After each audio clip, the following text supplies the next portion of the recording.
What's up everybody and welcome back. For anybody new here, we have to go over a few things before I get this video started. Number one is we're looking for humanized cheats. Some of these clips might not seem blatant to you, but understand these cheats are designed to look as human as possible. It can cost thousands of dollars to get a good cheat developer. So if you think that cheating has to be blatant like you see right here with the spin botting on the screen, then you might want to watch a few more videos before you watch this one, because this video might not make a lot of sense. Number two, I am not a cheat developer. In these demo reviews, I'm going to be going over sketchy crosshair movements and certain patterns that stand out during the aiming process. If you have no clue what I'm talking about, I have multiple videos on this topic, and I highly recommend you click this playlist that just appeared on the screen up here before you watch this video just to better understand what's going on. Two of the videos right here go over the anomalies that I found, and one video explains how the compression of the view angles have been updated so we don't get those weird right angle demo bugs anymore in the crosshair movements. Number three is I also turn off the interpolation for these demos. This is also something that Valve does for their Overwatch cases. There are other commands that I also enter in which are referenced in those videos that I talked about before, and if you're interested in downloading my demo config, it's down in the description below.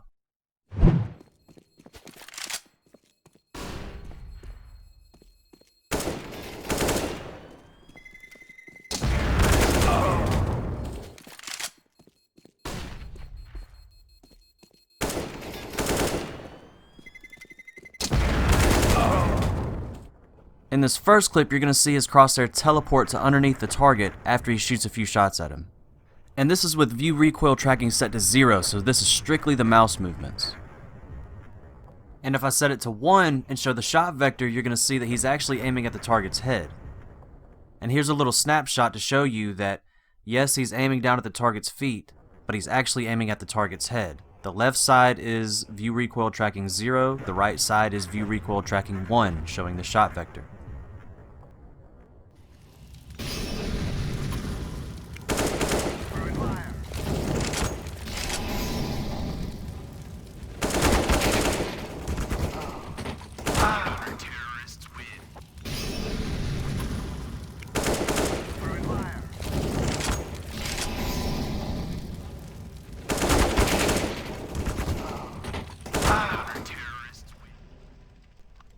Okay, here we've got some pretty obvious aim locking or info locking going on, but there's something a little more sketchy that I want to point out after this clip finishes playing.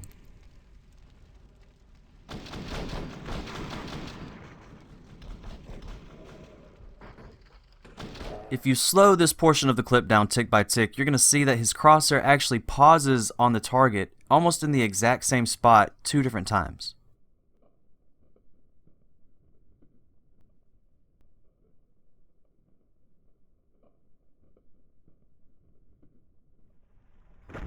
And then the next part of the clip, you're going to see him uncrouch and lock onto the target behind the truck because he's no longer dormant. And then once again, you're going to see his crosshair pause on the target if I slow it down tick by tick.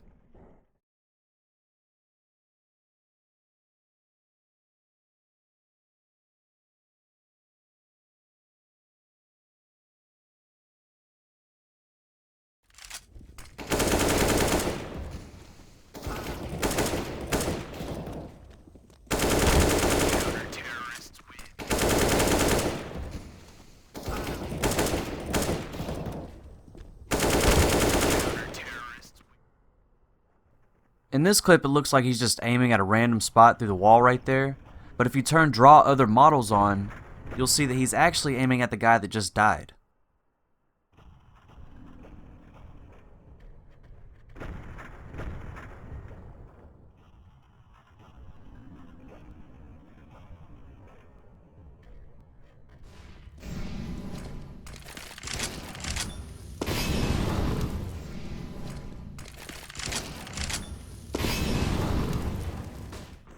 And here's another clip that has to do with the player being networked to the client.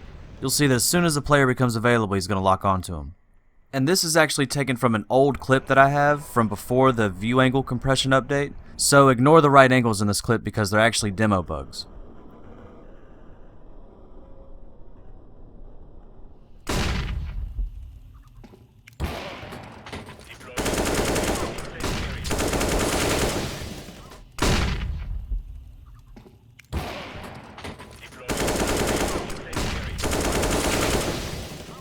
This clip shows him locking onto the target as he's coming out of the smoke.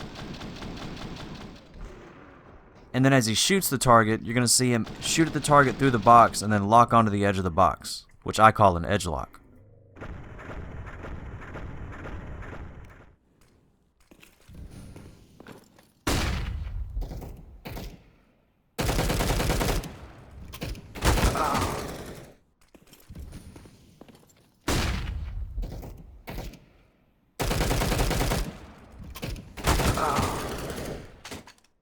In this clip, you're going to see Shroud locking onto the target behind the wall once he's no longer dormant, and coincidentally, this is once again happening when he's uncrouching.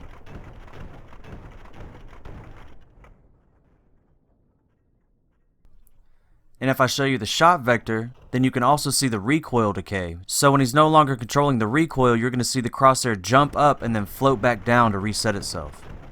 And you'll notice that there's a lock on the target before and after the recoil decay.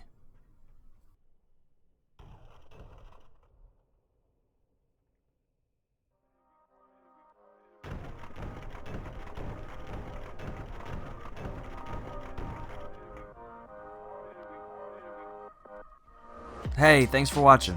Make sure you hit that like button or the dislike button and leave a comment down below. Big shout out to all my Patreon supporters for doing their thing and making all this possible. And if you want to have your say in the next players to be reviewed, or if you're interested in early access to the videos I put out, make sure you check out my Patreon page for available options.